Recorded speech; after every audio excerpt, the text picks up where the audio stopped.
अस्सलामु अलैकुम वरहमतुल्लाहि वबरकातुहू। मैं हूं अब्दुल वहाब और आप देख रहे हैं नुक्ता गाइडेंस चैनल। नाज़रीन, जैसा कि आप हज़रात को मालूम होगा और अगर मालूम नहीं तो आपके इल्म में ये बात लाना ज़रूरी है कि सऊदी अरब इस वक्त एक बहुत बड़ी तब्दीली की तरफ जा रहा है। अक्सर औक़ात आप ख़बरों में सुनते होंगे कि सऊदी अरब में जो वहाँ के जो वली अहद हैं मोहम्मद बिन सुलेमान, उन्होंने ये तहैया कर लिया है और ये ऐलान कर दिया है कि अब हमने सऊदी अरब को तब्दील करना है। चुनांचे इस सिलसिले में उन्होंने सऊदी अरब में यानी फहाशी का एक बहुत बड़ा एक शहर बसाने का ऐलान किया है और उस पर काम शुरू हो चुका है, जिस पर अरबों डॉलर जो है उस पर ख़र्च किए जा रहे हैं। हमारा जो CPEC का मंसूबा है ये तकरीबन कोई 60 अरब के करीब पहुँच चुका है, 60 अरब डॉलर। जबकि जो सऊदी अरब में जो फहाशी का जो एक बहुत बड़ा अड्डा बनाया जा रहा है उसके लिए जो है इससे भी ज़्यादा कई जो है वो अरबों डॉलर उस पर ख़र्च किए जा रहे हैं। तो उस सिलसिले में अब चूँकि वो तब्दीली आ रही है, तब्दील किया जा रहा है सऊदी अरब को, तो तरह तरह के फ़तवे भी आ रहे हैं। जो पहले जो फ़तवे थे वो आहिस्ता आहिस्ता तब्दील हो रहे हैं। अभी हाल ही में सऊदी अरब के जो मुफ्ती आज़म हैं, ग़ालिबन अब्दुल अज़ीज़ बिन अब्दुल्ला उनका नाम है, उन्होंने जो फ़तवा जारी किया है वो बड़ा ही अजीब फ़तवा है और इस मार्च के महीने में वो फ़तवा जारी हुआ है। और उस फतवे को जो है सुनकर यकीनन जो है शैतान भी शर्मा गया होगा और वो भी उसने भी अपना सर झुका लिया होगा कि बड़ा ही ज़बरदस्त जो है फतवा दिया है। उसकी जो दलील उन्होंने दी है, उस फतवे की जो बुनियाद जो रखी है, जिस बुनियाद पर वो फतवा कायम किया गया है, वो बड़ी अजीब है। पहले आप उस फतवे को सुने और फिर मैं आपको बताता हूँ कि ये फतवा क्या है। مفتي السعودي يقول: حفل تآمر حسني في المملكة حلال لأن المغني له لحية وذو طابع إسلامي. تداول نشطاء مواقع التواصل الاجتماعي الفيسبوك وغيره من المواقع الأخرى في جول مفتي المملكة العربية السعودية عبد العزيز آل شيخ، وهو يؤكد على أن حفل تآمر حسن الذي سيقام في أوائل شهر مارس الحالي بأنه حفل جائز وحلال ويجوز التواجد بداله فاصلة منقوطة لأن الحفل ذو طابع إسلامي والمغني ذو لحية. हमारा चैनल सब्सक्राइब करने के बाद बेल आइकन पर ज़रूर क्लिक करें ताकि आपको नई आने वाली वीडियोस नज़र आती रहे।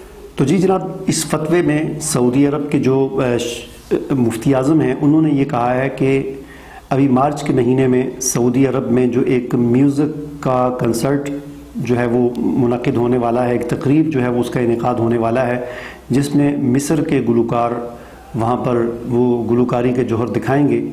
तो उसके हवाले से किसी ने पूछा कि ये आया जायज़ है या नाजायज़ है, ये म्यूज़िक का प्रोग्राम जायज़ है या नाजायज़ मौसीकी का।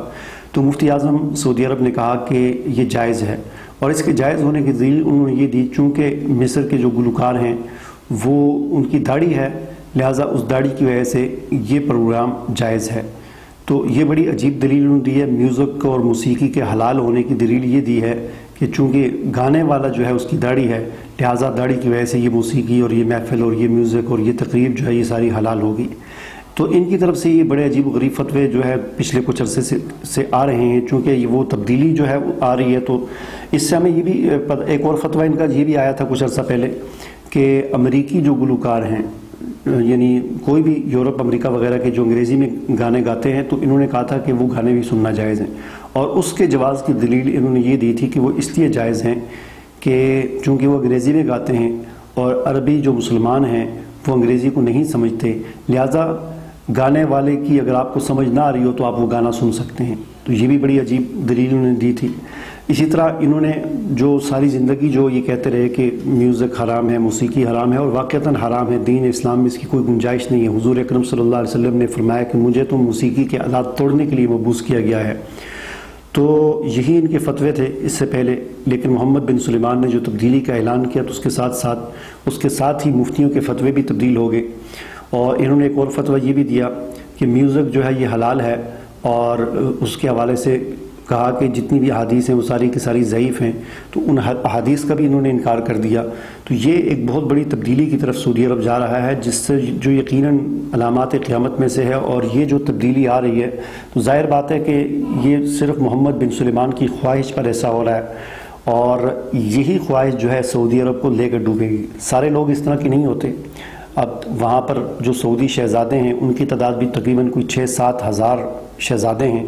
ظاہر بات ہے سارے شہزادے اس طرح کے نہیں ہوں گے، اور پہلے ویسے بھی ان کے اندر اختلاف چل رہا ہے محمد بن سلمان کو ولی عہد بنانے کی وجہ سے، پھر اوپر سے اس قسم کے اقدامات، تو اس کی وجہ سے خانہ جنگی اندر لگے گی، شہزادے آپس میں لڑیں گے، اور بالکل یہ وہی منظر بن رہا ہے، وہی منظرنامہ جو ہے ہمارے سامنے آ رہا ہے جو احادیث میں امام مہدی کے ظہور کے وقت کے حوالے سے ہے کہ حکومت پر، یعنی حکومت کے عہدوں پر جو ہے وہ اختلاف ہوگا، لڑائی ہوگی، اور اس وقت جو ہے امام مہدی کا ظہور ہوگا۔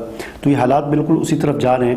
اس میں ہمارے لیے یہ ہے کہ ایک تو ہم جو ہے وہ ذہنی طور پر تیار ہوں کہ اگر ہماری زندگی میں اس قسم کے واقعات آگے، امام مہدی آگے، تو ان کو ظاہر بات ہے دنیا میں یا میڈیا پر جو ہے وہ کسی جو ہے اللہ کے ولی کے طور پر یا نیک انسان کے طور پر پیش نہیں کیا جائے گا۔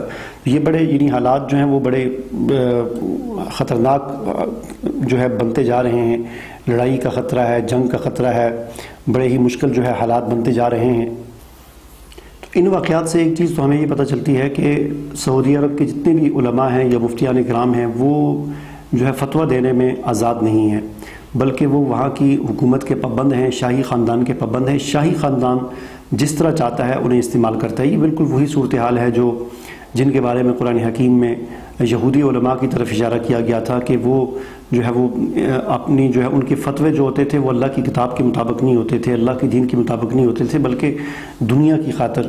اب ظاہر بات ہے ان مفتیوں کو جو مکانات ملے ہوئے ہیں، جو ان کو تنخواہیں ہیں، جو ان کی سہولیات ہیں، تو ان کے چھن جانے کی خطرے سے یا جیل میں جانے کی خطرے سے اب وہ جس طرح کا محمد بن سلمان کی پالیسی بنتی جا رہی ہے اس کے مطابق ان کے فتوے بھی تبدیل ہوتے جا رہے ہیں۔ اپنے وہ سابقہ فتووں سے بالکل جو ہے یو ٹرن لے رہے ہیں، ان کا جو اپنی زبان سے اپنے لکھے ہوئے فتووں کا انکار کر رہے ہیں، ان کا رد کر رہے ہیں۔ تو یہ بڑی عجیب قسم کی صورتحال ہے، اور یہی وہ صورتحال ہے کہ جس کو دجالیت کہا گیا ہے۔ تو اس قسم کی صورتحال جو ہے وہ ظاہر بات ہے جو سعودی عرب میں پیدا ہوئی ہے، دنیا کے مختلف خطوں میں بھی اس قسم کی صورتحال ہے۔ اس قسم کی صورتحال سے اللہ تعالی ہماری حفاظت فرمائے۔ یہ دجالیت کی جو صورتحال ہے کہ جس میں آدمی آزمائش میں پڑ جائے، ایک طرف ان کی وہ مکان، وہ تنخواہیں، وہ سہولیات، اور دوسری طرف جیل جو ہے اور بالکل غائب کر دینا اور نام و نشان مٹا دینا۔ یہ چیزیں، ان چیزوں کا انتخاب، ایک چیز کا انتخاب کرنا ہوتا ہے، اور یہ وہ موقع ہوتا ہے کہ جس پر آدمی کی جو ہے وہ آزمائش ہوتی ہے، اور بہت کم لوگ ہوتے ہیں جو اس قسم کی آزمائشوں پر پورا اترتے ہیں۔ تو یہ جو دجالیت کی طرف کی جو صورتحال بن گئی ہے، تو اس میں ہمیں جو ہے سورہ کہف کی زیادہ سے زیادہ تلاوت کا اہتمام کرنا چاہیے، اس کو سمجھ کر ہمیں پڑھنا چاہیے، خاص طور پر جمعہ والے دن اس کی تلاوت ہمیں کرنی چاہیے، تاکہ اللہ تعالیٰ اس قسم کی صورتحال سے ہماری حفاظت فرمائے۔ مجھے اجازت دیجیے، اللہ حافظ۔